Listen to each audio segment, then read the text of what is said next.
السلام علیکم دوستو، کیسے ہیں آپ سب؟ میں زبینہ فیاض ایک بار پھر آپ کے ساتھ تو میں شروع کر رہی ہوں نساء by Umaima Shafiq Qureshi episode number 15۔ اور شروع کرنے سے پہلے ہمیشہ کی طرح کہوں گی کہ اگر آپ میرے چینل پر نئے ہیں، اپنے چینل کو سبسکرائب نہیں کیا تو پلیز چینل کو سبسکرائب کر لیں، بیل آئکن کو ضرور دبا دیں، کمنٹ کر کے ضرور بتائیں کہ ناول آپ کو کیسا لگ رہا ہے، ساتھ ہی ساتھ اپنے کانٹیکٹس میں ناول کو شیئر ضرور کریں۔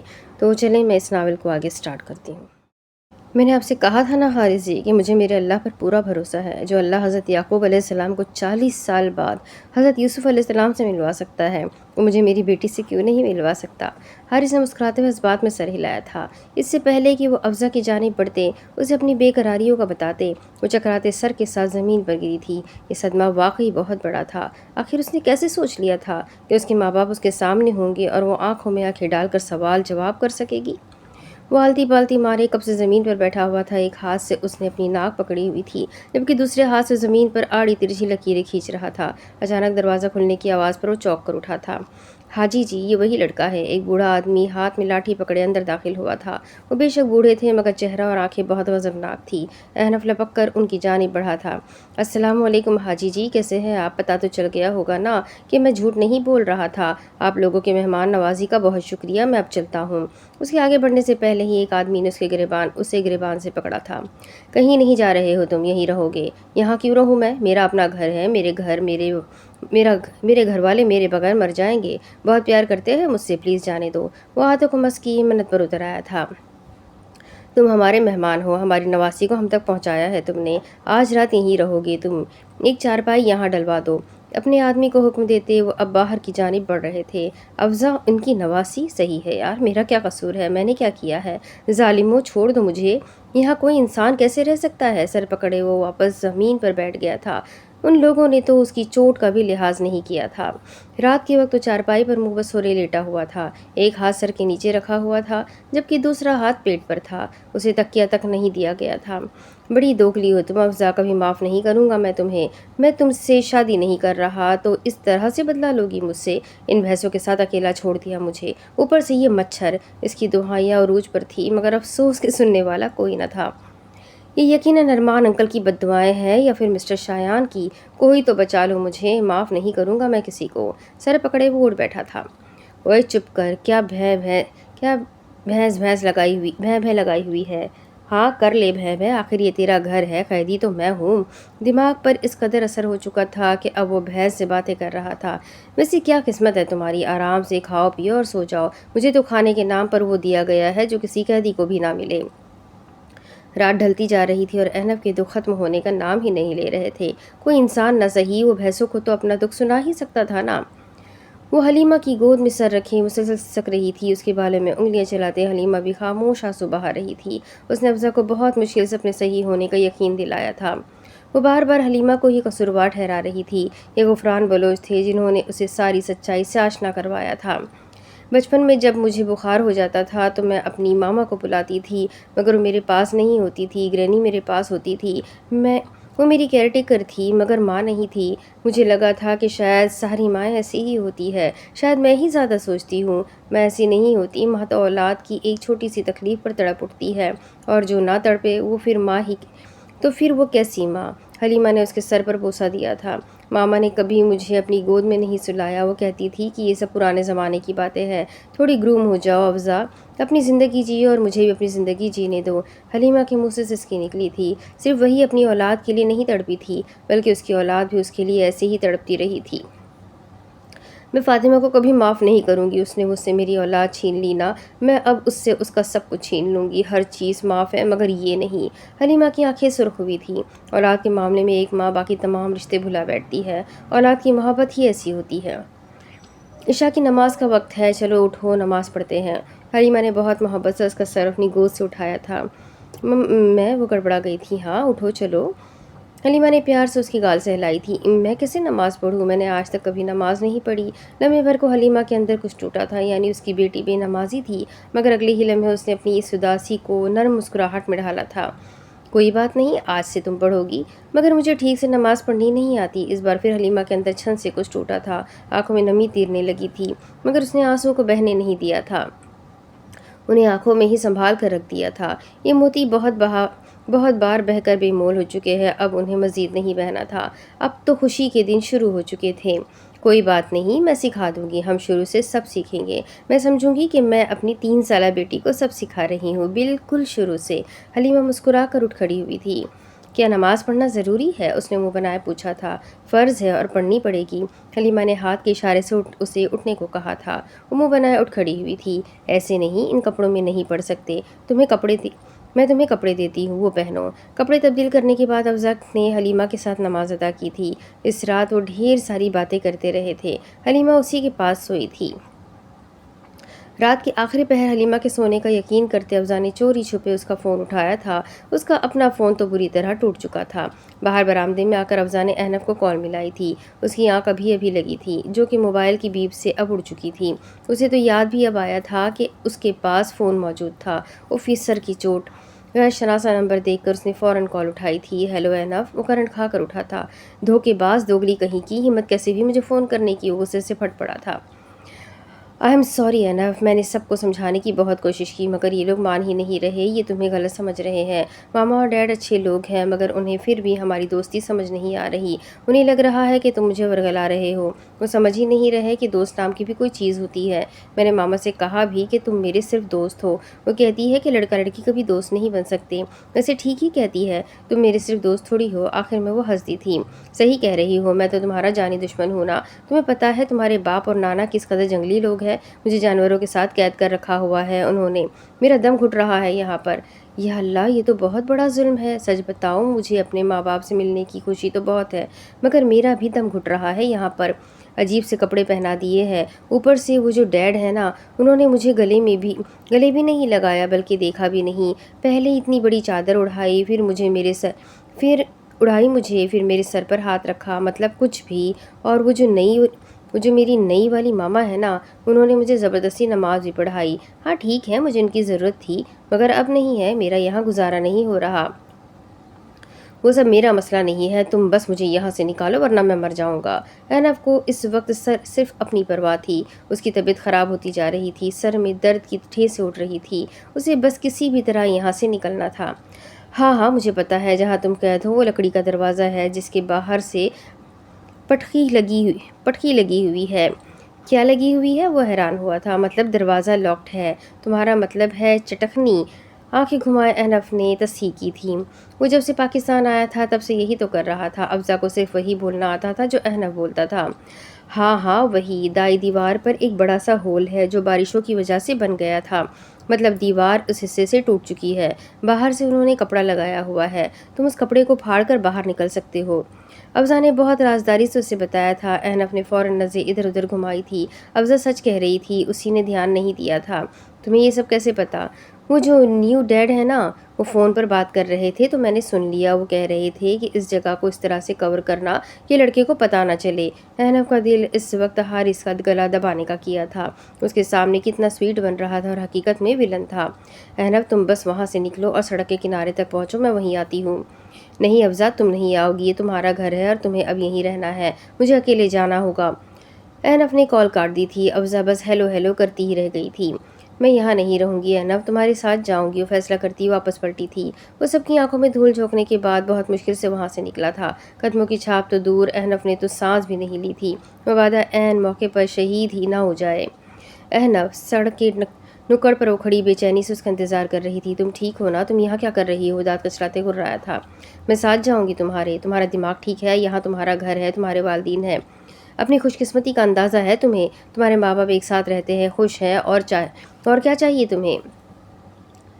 مجھے صرف تم چاہیے، میں تمہارے بغیر نہیں رہ سکتی احنف۔ افضل نے اس کا بازو پکڑتے التجا کی تھی۔ احنف نے فوراً اس کا ہاتھ جھٹکا تھا۔ تم میرے ساتھ بھی نہیں رہ سکتی، اپنی عمر کا تو تم ہر بار عمر کو کیوں درمیان میں لے آتے ہو؟ اگر بات عمر کی ہے تو پھر ٹھیک ہے، بس ایک بار مجھ سے وعدہ کرو کہ 24-25 سال کی عمر میں مجھے اپنا لو گے۔ وعدہ کرتی ہوں۔ ان سالوں میں اپنی شکل تو کیا، اپنی آواز بھی تمہیں نہیں سناؤں گی۔ اس کی آنکھوں میں جذبات کا سمندر تھا، وہ اپنے آنسوؤں سے اسے بہکانا چاہ رہی تھی، مگر وہ احنف میر احمد تھا اور نہیں بہک سکتا تھا۔ اسے افضل کے جذبات کو لگام دینا آتا تھا، چاہے 1000 ٹکڑوں میں ہی اس کا دل ٹوٹ جائے۔ میں تمہیں کوئی امید نہیں دلاؤں گا، میں تمہیں کبھی نہیں اپنا سکتا۔ تم بہت اچھی ہو اور ایک بہت اچھا لڑکا ڈیزرو کرتی ہو۔ ابھی تمہیں اپنی پڑھائی مکمل کرنی ہے اور اپنا کریئر بنانا ہے، اس کے بعد دیکھنا تمہیں بہت اچھا لڑکا ملے گا۔ چپ ہو جاؤ، خاموش ہو جاؤ، اگر محبت نہیں کر سکتے تو کم از کم میری محبت کی توہین تو مت کرو۔ وہ تڑپ اٹھی تھی۔ دیکھو افزا، مجھے ابھی اسلام آباد جانا ہے، مجھے ابھی بہت سے کام مکمل کرنے ہیں، مجھے اپنے باپ کو اس عورت کے چنگل سے نکالنا ہے، مجھے ان کے سامنے ساری سچائی رکھنی ہے، میں ان کی آنکھوں میں شرمندگی نہیں دیکھنا چاہتا۔ میں ان کی آنکھوں میں شرمندگی دیکھنا چاہتا ہوں۔ میں چاہتا ہوں کہ جس تکلیف سے میری ماں گزری ہے ٹھیک اسی تکلیف سے وہ بھی گزرے۔ میں انہیں ٹوٹتا ہوا دیکھنا چاہتا ہوں، میں انہیں معافی مانگتا ہوا دیکھنا چاہتا ہوں۔ ہاں تو میں تمہارا ساتھ دوں گی نا، تم جو چاہو گے، جیسا چاہو گے میں ویسا ہی کروں گی، مگر پلیز مجھے اپنے ساتھ لے جاؤ۔ وہ روتے ہوئے اب ہاتھ جوڑ چکی تھی۔ افزا، میرے پاس زیادہ وقت نہیں ہے، مجھے جلد از جلد سب ٹھیک کرنا ہے۔ تم جانتی ہو کہ مجھے 90 دن کے اندر سب ٹھیک کرنا ہے۔ میرے پاس صرف 90 دن ہے، جن میں سے آدھے دن تو گزر چکے ہیں اور ابھی تو میں نے کچھ کیا بھی نہیں ہے۔ اس کے لہجے میں صرف بے بسی تھی۔ کیا 90 دن لگا کر رکھا ہوا ہے تم نے؟ کیا ہو جائے گا 90 دن بعد؟ اگر کچھ دن مزید گزر جائیں گے تو کون سی قیامت آ جائے گی؟ مر تو نہیں جاؤ گے نا تم؟ احنف کو پیچھے کی جانب ڈھکیلتے وہ چیخی تھی۔ اس کے چہرے پر ایک دم ہی زخمی تاثر ابھرا تھا، مگر اگلے ہی لمحے اس نے افزا کو ایک زخمی مگر تیکھی مسکراہٹ پاس کی تھی۔ وہ جل بھن گئی تھی۔ تم ہنس رہے ہو؟ افزا کی آنکھوں میں بے یقینی ہی بے یقینی تھی۔ سوری، سر کو جھٹکتے اس نے دھیمے لہجے میں کہا تھا۔ میں کچھ نہیں جانتی، بس ساتھ جاؤں گی تمہارے۔ لہجہ حتمی تھا۔ احنف کی آنکھوں میں اب لال خراشیں ابھرنا شروع ہوئی تھی۔ افزا اب حد سے آگے بڑھ رہی تھی۔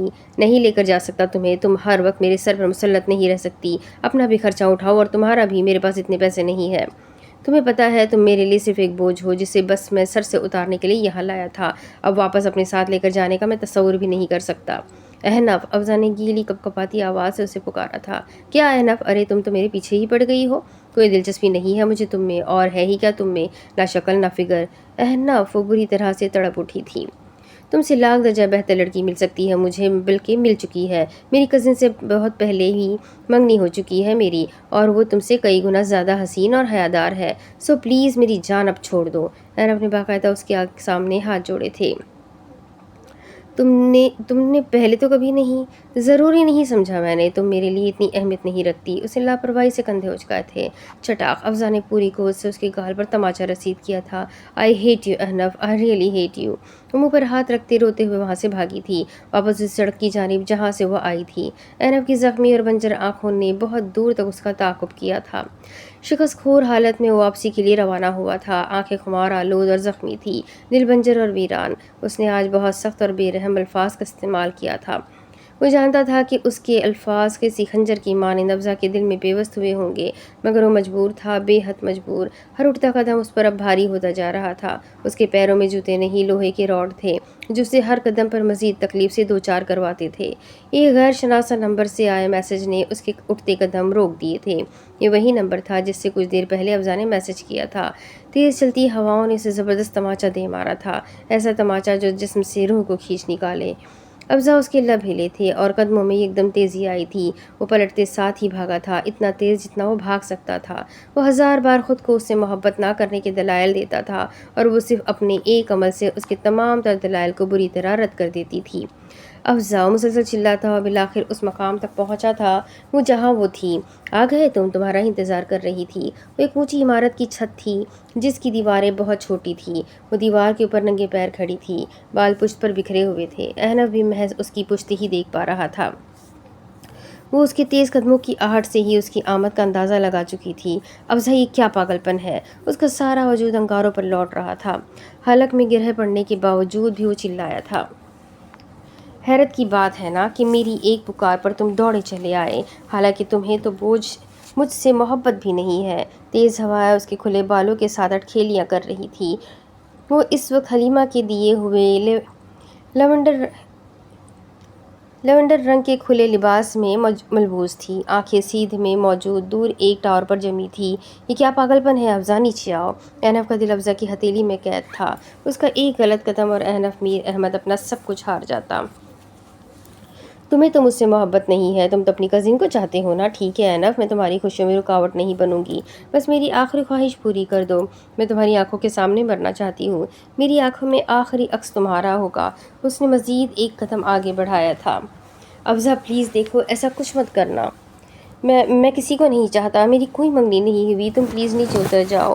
وہ بالکل حواس باختہ ہو چکا تھا، نگاہیں افزا کے قدموں پر جمی تھی۔ وہ اس کی زندگی میں دوسری تھی جس نے احنف کو اس قدر بے بس کر دیا تھا۔ وہ اپنی ماں کے بہتے آنسوؤں پر بھی اس طرح بے بس ہو جاتا تھا، اور آج وہ ایک بار پھر وہی بے بسی محسوس کر رہا تھا۔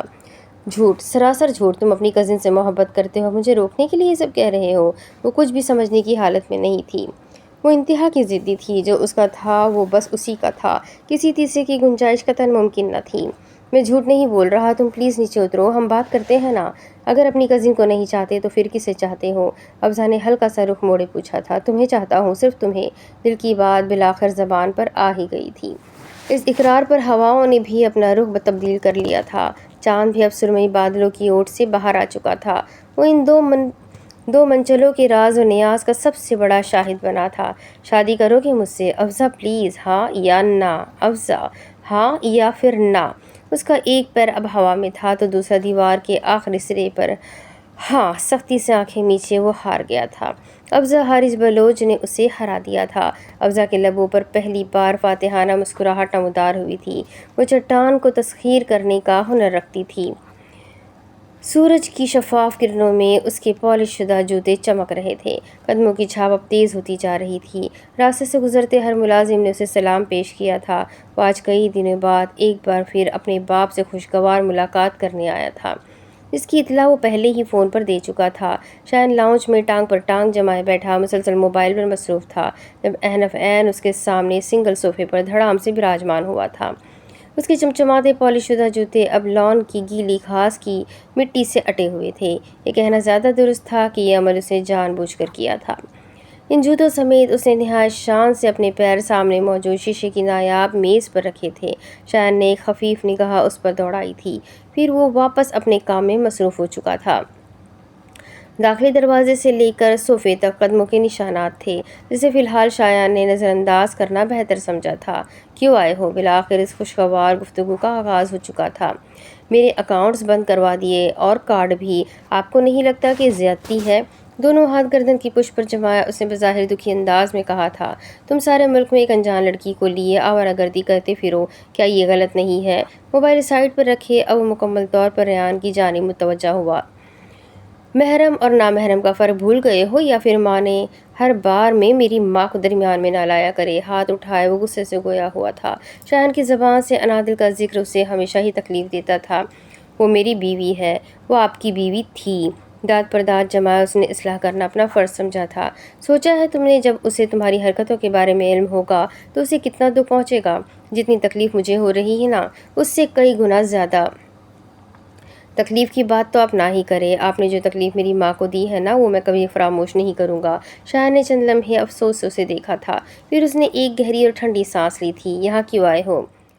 مجھے جائیداد میں حصہ چاہیے۔ شایان نے اچنبھے سے اسے دیکھا تھا۔ وہ ہر بار سوچتا تھا کہ اس کی اولاد اس سے زیادہ نہیں گر سکتی، اور وہ ہر بار ہی غلط ثابت ہو جاتا تھا۔ اس نے تو کبھی اپنے باپ کو اس طرح ناک و چنے نہیں چبوائے تھے جس طرح اس کی اولاد اسے چبوا رہی تھی۔ یہ اس کا ذاتی خیال تھا۔ کیا چاہیے؟ یقیناً اسے سننے میں غلطی ہوئی تھی۔ ہر گزرتے سال کے ساتھ شاید اس کی سماعت کم ہوتی جا رہی تھی۔ میرا حصہ؟ میں اپنا بزنس کروں گا۔ وہ سنجیدہ تھا، بے حد سنجیدہ۔ شایان نے سر تپیر اس پر ایک گہری نظر دوڑائی تھی، اور اگلے ہی لمحے اس کے دائیں گال پر پڑتے گڑھے نے ہلکی سی نمائش دکھلائی تھی۔ اس کے لب بھی آہستگی سے مسکراہٹ میں ڈھلے تھے۔ اتنے سالوں میں پہلی بار تھا جو وہ اس طرح مسکرا رہا تھا۔ انادل کے جانے کے بعد اس نے مسکرانا چھوڑ دیا تھا۔ اس کی بے وقوفانہ باتیں اور حرکتیں ہی تھیں جو اسے نہ صرف زجر کرتی تھی بلکہ ہنسنے پر بھی مجبور کر دیتی تھی۔ آج کئی سالوں بعد وہ احنف میں انادل کی جھلک دیکھ رہا تھا۔ کون سا بزنس کرو گے تم؟ اس نے لب دبائے نہایت اشتیاق سے پوچھا تھا۔ احنف کے ایک بزنس پلان سے پر تو اس کے دفتر کی ساری عمارت کھڑی تھی۔ کچھ بھی کر لوں گا، آپ نے بھی تو کیا ہے نا۔ صرف چند سالوں کی بات ہے، آپ کی امپائر کے سامنے اپنی امپائر کھڑی کر کے دکھاؤں گا۔ شایان کے دائیں گال پر گڑھے نے ایک بار پھر اپنی نمائش دکھلائی تھی۔ تمہیں پتہ بھی ہے بزنس کیسے کرتے ہیں؟ اتنا مشکل کام نہیں ہے، جب آپ کر سکتے ہیں تو میں بھی کر ہی لوں گا۔ صرف پیسہ معنی رکھتا ہے۔ ویسے بھی آپ نے کون سی محنت کی ہے، وراثت میں ملا ہے سب کچھ۔ پکی پکائی کھیر ہوں۔ احنف نے اپنا سر جھٹکا تھا۔ بس یہی کہنے آئے تھے؟ شایان کے استفسار پر احنف نے اپنا سر ہلایا تھا۔ جاؤ، نہیں دیتا تمہارا حصہ، نہ اب نہ اگلے آنے والے سالوں میں۔ آگ کرتا ہوں میں تمہیں اپنی جائیداد سے۔ باہر کا دروازہ اس طرف ہے۔ اس کی اوقات دکھانے کے بعد وہ ایک بار پھر موبائل پر مصروف ہو چکا تھا۔ میں کیس کروں گا آپ پر۔ وہ ایک جھٹکے سے اٹھ کھڑا ہوا تھا۔ اس کا چہرہ اب غصے سے سرخ ہو چکا تھا۔ وہ جانتا تھا کہ شایان کا رد عمل شدید ہوگا، مگر اس قدر بے عزتی، وہ بھی تب جب اس کا باپ نہایت پرسکون بیٹھا تھا، یہ ہضم کرنا بے حد مشکل تھا۔ اس کے لیے بھی پیسے چاہیے ہیں تمہارے پاس؟ شایان نے اسے سائیڈ اسمائل پاس کی تھی۔ آج وہ اس کی کسی بھی حرکت پر زچ نہیں ہو رہا تھا۔ میں دیکھ لوں گا آپ کو، احنف نے انگلی اٹھائے اسے دھمکی دی تھی۔ ہاں تو دیکھ لو۔ وہ اپنی جگہ سے اٹھ کر اب احنف کے پاس آیا تھا۔ دیکھ لو کہ کتنی تکلیف میں ہوں میں۔ میرا اکلوتا بیٹا آج میرے سامنے کھڑا، میری آنکھوں میں آنکھیں ڈالے مجھے دھمکی دے رہا ہے۔ شایان کی آنکھوں کا کرب احنف کو نظر چرانے پر مجبور کر گیا تھا۔ یاد ہے بچپن میں کیسے مجھ سے لپٹ جاتے تھے؟ میں جب بھی آفس سے واپس آتا تھا تو میرے بیٹے کے ہاتھ میں پانی کا گلاس ہوتا تھا۔ جب کبھی میں تھک کر 5 منٹ کے لیے بھی لیٹ جاتا تھا تو تم مجھے جھنجھوڑ کر اٹھاتے تھے کہ بابا اٹھے، پہلے نماز پڑھ کر آتے ہیں، پھر سو جائیے گا۔ وہ زخمی سا مسکرایا تھا۔ احنف کی آنکھیں بھی اب گیلی ہونے لگی تھی۔ وہ کمزور پڑ رہا تھا۔ باپ کی محبت اسے کمزور کر رہی تھی۔ تم مجھے ہارا ہوا دیکھنا چاہتے تھے نا؟ تو پھر ٹھیک ہے، میں ہار گیا ریان۔ میں اپنے چھوٹے سے بیٹے کو اپنے سامنے کھڑا دیکھ کر ہار گیا۔ دیکھو میں بہت تکلیف میں ہوں۔ میری تکلیف کا کیا؟ 6 سال ڈیڈ ایک بار بھی پلٹ کر نہیں دیکھا؟ آپ کو یاد نہیں آئی میری؟ مجھے ضرورت تھی آپ کی اور آپ میرے پاس نہیں تھے۔ پیسے بھیجنے اور چند فون کالز کرنے سے ذمہ داری پوری نہیں ہو جاتی، لیکن آپ تو اپنی زندگی میں بہت مگن تھے۔ آپ کو تو میری یاد بھی نہیں آئی؟ اس کی آواز بری طرح کپکپا رہی تھی۔ آنسو بس آنکھوں کا بند توڑ کر باہر آنے کے در پر تھے۔ اگر میں معافی مانگوں تو؟ وہ ایک امید سے ریان کے مزید قریب ہوا تھا جس پر اس نے اپنے قدم پیچھے کی جانب اٹھا لیے تھے۔ جو تکلیف آپ نے مجھے دی ہے وہ میں نے معاف کی، مگر جو کچھ آپ نے ماما کے ساتھ کیا ہے وہ ناقابل معافی ہے۔ آپ اپنی زندگی میں بہت آگے بڑھ گئے ڈیڈ، اب سب کچھ بدل گیا ہے۔ ٹھیک کہہ رہے ہو، واقعی سب بدل گیا ہے۔ میں بابا سے ڈیڈ بن گیا ہوں، واقعی سب بدل گیا ہے۔ شایان نے ہنستے ہوئے اپنے قدم پیچھے کی جانب اٹھائے تھے۔ دلوں میں رنجشوں اور بدگمانیوں کی اتنی گرہ پڑ چکی تھی کہ چند قدموں کا فاصلہ یہ گرہ کھولنے سے قاصر تھا۔ بہتر یہی تھا کہ اس فاصلے کو واپس برقرار رکھا جائے۔ مزید کچھ بھی کہے شایان اب زینے پھلانگتا اپنے کمرے کی جانب بڑھا تھا۔ احنف ایک ہوٹل میں رہ رہا تھا اور افزا بالکل اس کے برابر والے کمرے میں۔ وہ اسے اپنے ساتھ ہی لایا تھا۔ وہ ابھی سو کر اٹھی تھی اور اٹھتے ساتھ ہی اس نے غیر دانستہ طور پر اپنا موبائل آن کیا تھا، مگر اچانک فون کے بجنے پر اس کے ہاتھوں میں لرزش پیدا ہوئی تھی۔ حارث جی کالنگ لکھا ہوا آ رہا تھا۔ ان چند دنوں میں تو وہ اپنے والدین کو بالکل فراموش کر بیٹھی تھی، اسے تو صرف احنف یاد تھا۔ موبائل بھی اس نے آج ہی آن کیا تھا۔ خشک لبوں پر زبان پھیرتے افزا نے کال اٹینڈ کی تھی۔ افزا میری بچی، حلیمہ پھوٹ پھوٹ کر روتی تھی۔ حارث نے پورا سکر چھان مارا تھا مگر افزا کہیں نہیں ملی تھی۔ وہ لوگ نہیں جانتے تھے کہ افزا اسلام آباد میں رہتی ہے۔ کہاں ہو تم ٹھیک تو ہو؟ اس کے لہجے کی تڑپ نے افزا کو بری طرح شرمندہ کر دیا تھا۔ میں ٹھیک ہوں، لہجہ حد درجہ نرم تھا۔ مجھے بتاؤ کہ کہاں ہو تم، کون لے کر گیا ہے تمہیں؟ مجھے بتاؤ، وہی لڑکا؟ ماما پلیز، احنف کے بارے میں کچھ نہیں سنوں گی میں، وہ میرے لیے بہت اہم ہے، آپ سے زیادہ اہم ہے۔ حقیقت تو یہ ہے کہ میں وہاں رہنا ہی نہیں چاہتی، میرا دم گھٹتا ہے وہاں پر۔ میں فی الحال اسلام آباد میں ہوں اور بہت جلد کینیڈا چلی جاؤں گی۔ مجھے نہیں رہنا آپ لوگوں کے ساتھ، آئی ایم سوری۔ افزا نے کال کاٹ دی تھی جبکہ حلیمہ سن وجود کے ساتھ ہاتھ میں فون لیے کھڑی رہ گئی تھی۔ حلیمہ جی کس کا فون تھا؟ میری بیٹی۔ حارث جی مجھے میری بیٹی لا کر دے، مجھے بس میری بیٹی چاہیے۔ وہ بالکل آپس سے باہر ہو گئی تھی۔ حلیمہ جی آپ فکر مند نہ ہو، ہم بہت جلد اسے ڈھونڈ لیں گے۔ حارث جی افزا اسلام آباد میں ہے، وہ کینیڈا جانا چاہتی ہے، آپ مجھے اس کے پاس لے جائیں، وہ جیسا چاہتی ہے ہم ویسا ہی کریں گے۔ وہ ہماری اکلوتی اولاد ہے، ہمارا سب کچھ اس کا ہے۔ وہ یہاں نہیں رہنا چاہتی تو پھر ٹھیک ہے، ہم اس کے ساتھ چلتے ہیں، میں اس کے ساتھ کینیڈا جاؤں گی، وہ فیصلہ کر چکی تھی۔ آپ فکر نہ کریں، ہم اسے واپس لے آئیں گے۔ نہیں حارث جی، اس کے انداز سے صاف ظاہر تھا کہ ہم اس کے ساتھ زبردستی نہیں کر سکتے۔ اس کی پرورش فاطمہ نے کی ہے، اس نے ساری زندگی بیرون ملک گزاری ہے۔ آپ کو نہیں جانا تو آپ نہ جائیں، مگر میں جاؤں گی۔ آپ یہاں بیٹھ کر زمینیں سنبھالیں، مجھے میری بیٹی کے پاس جانا ہے بس۔ ٹھیک ہے، آپ پلیز ریلیکس ہو جائیں، ہم اسلام آباد اپنی بیٹی کے پاس جائیں گے اور جیسا وہ چاہے گی ہم ویسا ہی کریں گے۔ حارث نے اسے شانوں سے تھام کر تسلی دی تھی۔ وہ کچھ حد تک ریلیکس ہو چکی تھی۔ ہوٹل کے کمرے میں وہ سفید کرتا شلوار پہنے حشاش بشاش سا آئینے کے سامنے کھڑا اپنے بال برش کر رہا تھا۔ چہرے پر دنیا جہان کی رونق تھی۔ بال برش کرنے کے بعد اس نے ایک ستائشی نگاہ اپنے وجود پر ڈالی تھی۔ عطر لگانے کے بعد اس نے آنکھیں بند کیے خوشبو کو اپنے اندر اتارا تھا۔ رسٹ واچ پہننے کے بعد اس نے سفید رنگ کی ٹوپی اٹھائے سر پر جمائی تھی۔ اب ہاتھ میں تسبیح پکڑے وہ دروازے کی جانب بڑھا تھا۔ آدھے گھنٹے کے اندر ہی وہ ایک بنگلے کے سامنے جا کھڑا ہوا تھا۔ گہری سانس اندر کی جانب کھینچتے اینف نے اپنے قدم اٹھائے تھے۔ لاؤنج میں ہی اسے بری طرح جکڑ لیا گیا تھا۔ انابیہ دونوں ہاتھ کمر پر رکھے آنکھیں چھوٹی کی اسے گھور رہی تھی۔ آنی، اس سے پہلے کہ وہ خوشی سے اس کے گلے لگتا، انابیہ نے ہاتھ کے اشارے سے اسے روکا تھا۔ نالائق، شرم نہیں آتی تمہیں؟ اتنی دنوں سے کہاں آوارہ گردی کرتے پھر رہے ہو؟ انابیہ نے زور سے اس کا کان مروڑا تھا۔ بیانی، رحم کرے بچے پر۔ اینف نے معصومیت سے آنکھ دبائی تھی، معصومیت سے دہائی دی تھی۔ شرارتی بچوں پر رحم نہیں کیا جاتا، ان کی مار لگائی جاتی ہے۔ انابیہ نے ایک ہلکی سی چپت اس کے سر پر لگائی تھی۔ اچھا نا، یہ سب تو بعد میں بھی ہو جائے گا، مجھے بتائے کہ وہ کہاں ہے؟ اینف نے متلاشی نگاہوں سے ارد گرد دیکھا تھا۔ کمرے میں۔ انابیہ کی اشارہ کرنے کی دیر تھی، وہ فوراً اس سمت بھاگا تھا۔ کسی قسم کی کوئی فضول حرکت مت کرنا، تمہارے کارناموں کے بارے میں نہیں جانتی وہ، اور ویسے بھی ڈاکٹر نے اسٹریس لینے سے منع کیا ہے۔ یہ بھی کوئی کہنے والی بات ہے آنی، پتہ ہے مجھے۔ انابیہ کی عقل پر ماتم کرتے وہ اب بھاگتا ہوا آگے بڑھا تھا۔ کمرے کے باہر رکتے اینف نے آنکھیں بند کی ایک لمبی سانس اندر کھینچی تھی، پھر اس نے دھڑکتے دل کے ساتھ دروازہ نوک کیا تھا۔ آ جاؤ۔ اجازت ملنے کی دیر تھی، وہ فوراً اندر داخل ہوا تھا۔ سرپرائز، اس نے چہکتے ہوئے کہا تھا۔ مقابل کی نہ صرف آنکھیں کھلی تھی بلکہ وہ سانس لینا بھی بھول گئی تھی۔ ریان، وہ حیران سی چیخ اٹھی تھی۔ وہ اس وقت بستر پر بیٹھ گراؤنڈ سے ٹیک لگائے بیٹھی تھی، جبکہ ٹانگوں پر کمبل اوڑھا ہوا تھا۔ ماما، وہ آگے بڑھ کر انادل کے گلے لگا تھا۔ تم یہاں؟ تم سچ میں یہاں ہو؟ وہ یقین نہیں کر پا رہی تھی۔ اس نے ان چند سالوں میں کتنی بار اینف کو واپس بلانا چاہا تھا، مگر وہ راضی نہیں تھا۔ آپ کو کوئی شک ہے؟ اس سے الگ ہوتے اینف نے گیلی آنکھوں سے کہا تھا۔ اس کی آنکھیں انادل کو دیکھنے کے لیے ترس گئی تھی۔ ریان، اس کا ماتھا چومتے انادل نے ایک بار پھر اسے خود میں بھیجا تھا۔ اب وہ پھوٹ پھوٹ کر رو رہی تھی۔ رو تو اینف بھی رہا تھا۔ اتنے عرصے بعد اسے ممتا کا احساس نصیب ہوا تھا۔ ماما، I am really miss you, I miss you too میری جان۔ کس کے ساتھ آئے ہو؟ اینف سے الگ ہوتے انادل نے اس کے آنسو پوچھے تھے۔ اسے یہ اب بھی خواب ہی لگ رہا تھا۔ آتے ہی تشویش شروع، نہ حال چال پوچھا اور نہ کھانے کے لیے۔ انادل کے آنسو صاف کرتے اینف نے مصنوعی خفگی سے کہا تھا۔ ہاں بتاؤ، کیا کھاؤ گے؟ میں اپنے بیٹے کے لیے خود بناؤں گی۔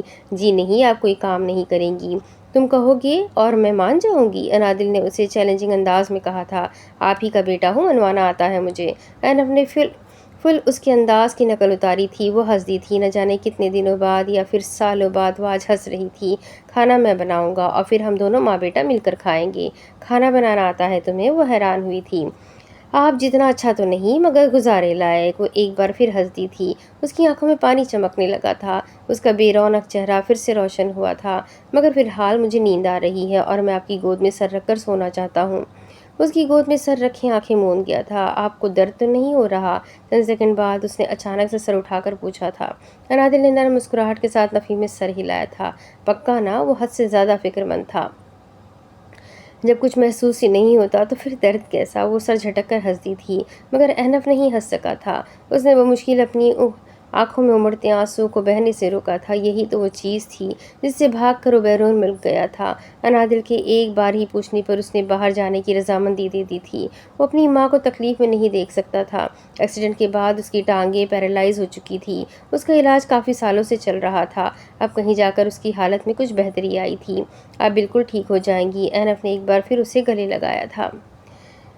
کیسے ٹھیک ہوگی جب یہ ورزش ہی نہیں کرتی؟ ڈاکٹر نے صاف کہا ہے کہ چند مہینوں کی ورزش سے یہ واپس اپنے پیروں پر چلنے لگے گی، مگر یہ ورزش کرتی ہی نہیں ہے۔ کتنی ٹرینرز اور نرسز کو اس نے بھگایا ہے۔ انابیہ نے کمرے میں داخل ہوتے ہی اینف کو حالات سے آگاہ کرنا اپنا فرض سمجھا تھا۔ ماما، یہ میں کیا سن رہا ہوں؟ فون پر تو آپ کہتی تھی کہ آپ روز ورزش کرتی ہے۔ اینف نے شکوہ کناہ نگاہوں سے اسے گھورا تھا۔ اپیا، اسے اپنی بہن کبھی اتنی زہر نہیں لگی تھی جتنی آج لگ رہی تھی۔ آپ ادھر نہیں، میری طرف دیکھیں۔ اب سے میں خود آپ کو ورزش کرواؤں گا۔ 1 مہینے کے اندر ہی آپ کو اپنے پیروں پر کھڑا ہونا ہے بس۔ اینف صاحب نے فیصلے پر مہر لگائی تھی۔ یہ سب چھوڑو، یہ بتاؤ کہ تم کب آئے اور اینی اور ارمان بھائی کہاں ہے؟ تمہارا صاحبزادہ اکیلا آیا ہے کیا؟ ریان احنف نے باقاعدہ انابیہ کو گھورا تھا۔ ابھی تھوڑی دیر پہلے وہ اسے سمجھا رہی تھی اور اب خود ہی انادل کے سامنے سارے پول کھول رہی تھی۔ تم اکیلے کیسے؟ وہ حد سے زیادہ فکر مند ہوئی تھی۔ ماما میں کوئی چھوٹا بچہ تھوڑی ہوں، اور ویسے بھی آپیا اپنے بھانجے کو اپنے ساتھ لے کر جائے، مجھے اس سے بات ہی نہیں کرنی۔ وہ حد سے زیادہ خفا ہوئی تھی۔ وہ سوچ بھی نہیں سکتی تھی کہ احنف اکیلا کینیڈا سے پاکستان آ جائے گا۔ اس کی عمر ہی کیا تھی؟ وہ انادل کے لیے اب بھی بہت چھوٹا تھا۔ میرا کسی چیز سے کوئی تعلق نہیں ہے۔ انابیہ کندھے اچکائے کمرے سے باہر چلتی تھی۔ ماں جانے اور بیٹا جانے اسے کیا۔ ماما آئی ایم سوری، تم تھک گئے ہوں گے، جاؤ جا کر آرام کرو۔ ماما پلیز ناراض تو مت ہونا، غلطی ہو گئی مجھ سے، دیکھے کان پکڑ لیے میں نے۔ احنف نے باقاعدہ کان پکڑے تھے۔ اب کیا اٹھک بیٹھک کروں؟ اس نے منہ بسورے معصومیت سے پوچھا تھا۔ اتنی دور سے اکیلے آنے کا کیا جواز بنتا تھا؟ اگر تمہیں کچھ ہو جاتا پھر؟ اکیلے تھوڑی آیا ہوں، زبان فوراً پسلی تھی۔ تو کیا کوئی اور بھی آیا ہے تمہارے ساتھ؟ اللہ کی رحمت بڑھتی ہوئی روشنی ساتھ نہ تھی میرے؟ احنف نے فوراً اپنی بتی سی دکھائی تھی۔ انادل کے تاثرات میں کوئی خاص تبدیلی نہ آئی تھی۔ آیت الکرسی پڑھ کر بیٹھا تھا جہاز پر، اور وضو بھی کیا تھا۔ انادل کو مطمئن کرنے کی ایک اور کوشش کی گئی تھی۔ بس اب تم کہیں نہیں جاؤ گے، باقی کی پڑھائی یہیں رہ کر کرو گے۔ اپنی اولاد کے لیے وہ جتنا تڑپی تھی یہ صرف وہی جانتی تھی۔ وہ اس کے پاس بھی نہیں جا سکتی تھی اور اسے اپنے پاس بھی نہیں بلا سکتی تھی۔ اس کی حالت ایسی نہیں تھی کہ وہ ریان کا خیال رکھ سکے، اور وہ دن بدن باغی ہوتا جا رہا تھا۔ انادل کی ہر چھوٹی سے چھوٹی تکلیف کا ذمہ دار وہ شایان کو ہی ٹھہراتا تھا۔ اسے بہت سمجھاتی تھی، مگر اس کا دماغ شایان کو ہی قصوروار ٹھہراتا تھا۔ میں اپنی آخری سانس تک یہیں آپ کے پاس رہوں گا۔ ریئلی سوری مما، بہت بڑی غلطی ہو گئی مجھ سے۔ آپ کو چھوڑ کر نہیں جانا چاہیے تھا، اور اگر چلا بھی گیا تھا تو کم از کم واپس ضرور آنا چاہیے تھا۔ میں تو تمہیں کہتی تھی کہ کم از کم چھٹیوں میں ہی آ جایا کرو، مگر تم نے تو میری بات ہی نہیں مانی۔ شکوہ شکایات کا سلسلہ شروع ہو چکا تھا۔ غلطی کر دی نا، ماں کبھی غلط نہیں ہوتی، اولاد ہی ہمیشہ غلطی کرتی ہے۔ وہ واقعی اپنے فیصلے پر پچھتا رہا تھا۔ کبھی کبھی ماں بھی غلطی کر دیتی ہے، مجھے تمہیں خود سے دور بھیجنا ہی نہیں چاہیے تھا۔ اچھا یہ سب چھوڑو، تم تھک گئے ہوگے، اتنا لمبا سفر تھا، آرام کرو جا کر۔ احنف نے نظریں مزید جھکا لی۔ اس کی ماں تو کچھ بھی نہیں جانتی تھی۔ خدا نخواستہ اگر اسے کسی ایک حرکت کا بھی علم ہو جاتا تو پتہ نہیں اس بیچاری پر کیا گزرتی۔ نہیں، مجھے آپ کے پاس ہی رہنا ہے۔ واپس اپنا سر اس کی گود میں رکھ چکا تھا۔ ماں کی گود کا احساس ہی الگ ہوتا ہے۔ آپ کو سچ میں درد تو نہیں ہو رہا نا؟ بالکل بھی نہیں، انادل نے اس کے سر سے ٹوپی اتارتے کہا تھا۔ اب وہ آہستگی سے اس کے بالوں میں انگلیاں چلا رہی تھی۔ نماز پڑھ کر آئے ہو؟ جی مسجد سے ہی آ رہا ہوں، مجھے فخر ہے اپنے بیٹے پر۔ انادل نے اس کے بالوں کا بوسہ لیتے خوشگواریت سے کہا تھا۔ اب اس کے آگے کی کہانی میں آپ کو اگلے ویڈیو میں سناتی ہوں کہ آخر آگے ہونا کیا ہے۔ ناول بہت انٹرسٹنگ ہے، مے بی 1 یا 2 ایپیسوڈ اور بن جائیں گے اس کے، تو اس کے بعد ہم کوئی اور بہت اچھا سا نیا سا ناول جو آپ لوگوں کی ہی ریکویسٹ کا ہوگا وہ سٹارٹ کریں گے انشاءاللہ۔ بہت سے رائٹروں سے میری بات چل رہی ہے، بٹ ابھی تک پرمیشن کسی ایک ناول کی کنفرم نہیں ہو پائی ہے۔ جیسے ہی کوئی ناول میرے لیے کنفرم ہو جائے گا میں فوراً ہی آپ لوگوں کو انشاءاللہ کمیونٹی پوسٹ پر بتا دوں گی۔ تو فی الحال اس ویڈیو کو لائک کریں، چینل کو سبسکرائب کریں، بیل آئیکن کو ضرور دبائیں۔ ملتے ہیں اگلے ویڈیو میں، تب تک کے لیے اپنا خوب سارا خیال رکھیں، مجھے بھی دعاؤں میں یاد رکھیں۔ اللہ حافظ۔